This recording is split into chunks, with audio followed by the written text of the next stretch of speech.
Hanya 24 jam pasca bentrokan berdarah antara kelompok masyarakat Wanton Siringo dan PT Ujung Tanjung Sejahtera, UTS, yang melukai 7 orang. Wakil Bupati Rokan Hilir Johnny Charles bersama Kapolres AKBP Isa Imam Syahroni berhasil mempertemukan kedua pihak dalam mediasi di Mapolres Rohil, Selasa, tanggal 21 Oktober tahun 2025, malam. Untuk meredam konflik lahan sawit di Balam Sempurna, Balai Jaya. Kehadiran Wakil Bupati Johnny Charles dalam forum tersebut menjadi penegasan bahwa pemerintah Kabupaten Rokan Hilir mengambil langkah cepat dan tegas dalam menjaga stabilitas sosial serta mengawal penegakan hukum di wilayah yang terdampak konflik. Dalam sambutannya, Johnny Charles menekankan pentingnya kolaborasi antara pemerintah, aparat penegak hukum, dan pelaku usaha dalam menyelesaikan sengketa agraria yang berpotensi menimbulkan gejolak sosial. Pemerintah daerah tidak ingin Rokan Hilir dicitrakan sebagai wilayah yang tidak aman bagi investasi. Namun, setiap investasi wajib menghormati hak-hak masyarakat tempatan, tegas Johnny Charles dalam pernyataannya di hadapan para pihak yang berselisih.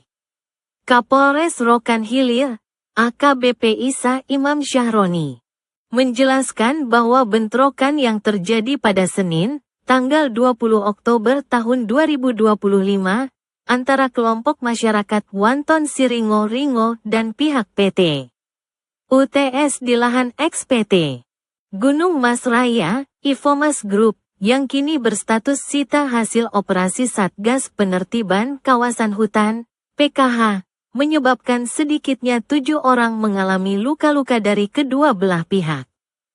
2 di antaranya telah kembali ke rumah karena mengalami luka ringan, sementara 5 lainnya masih menjalani perawatan intensif di RS Awal Bros Bagan Batu. Konflik tersebut dipicu oleh sengketa pengelolaan lahan Rumbia 1 dan 2 yang menjadi objek sitaan negara. Kedua pihak mengklaim memiliki hak kelola atas area tersebut, yang dalam aspek hukum tengah berada dalam pengawasan Satgas PKH. Kami mengambil langkah cepat untuk mencegah eskalasi lebih luas dan mengedepankan pendekatan mediasi. Hukum harus menjadi payung, bukan pemicu perpecahan, ujar Kapolres. Dari hasil pertemuan mediasi antara pihak perusahaan dan masyarakat, diperoleh beberapa butir kesepakatan, antara lain, 1.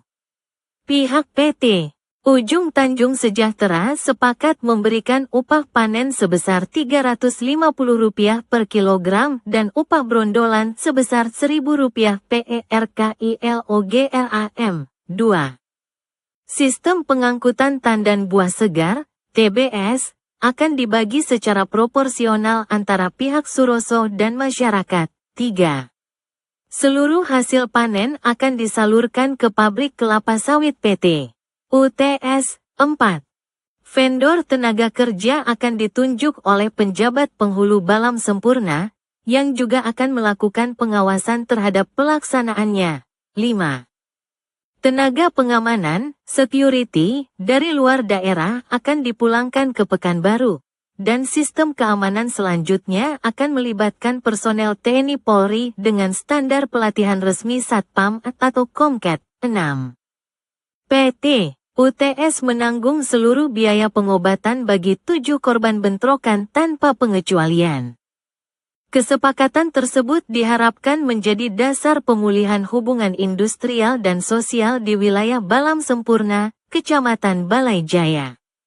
Dalam kesempatan yang sama, Wakil Bupati Johnny Charles mengapresiasi inisiatif cepat Kapolres Rokan Hilir yang berhasil mengendalikan situasi hanya dalam waktu kurang dari 24 jam pasca insiden berdarah itu.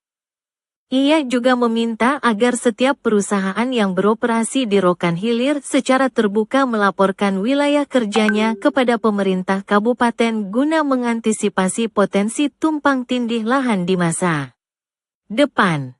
Kami meminta pihak camat dan penghulu untuk memberdayakan masyarakat setempat di area kerjasama operasi PT UTS agar konflik sosial tidak lagi muncul dari ketimpangan ekonomi maupun informasi, ujar Johnny Charles. Pemerintah daerah, lanjutnya, memastikan bahwa setiap penyelesaian sengketa agraria harus berlandaskan asas keadilan sosial serta penghormatan terhadap hukum positif dan hak adat masyarakat. Kegiatan press release tersebut tidak hanya menjadi ajang penyampaian hasil mediasi, tetapi juga sebagai wujud transparansi aparat penegak hukum dalam menginformasikan status hukum lahan yang disita Satgas PKH.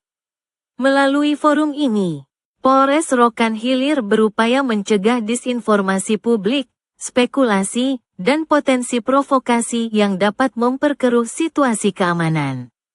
Dengan tercapainya kesepakatan dan komitmen damai kedua belah pihak, suasana kondusif di wilayah hukum Polres Rokan Hilir kembali terjaga. Press release ditutup pada pukul 22 waktu Indonesia Barat dalam kondisi aman dan terkendali. Rilis, Amer, Siberiau.com mengabarkan.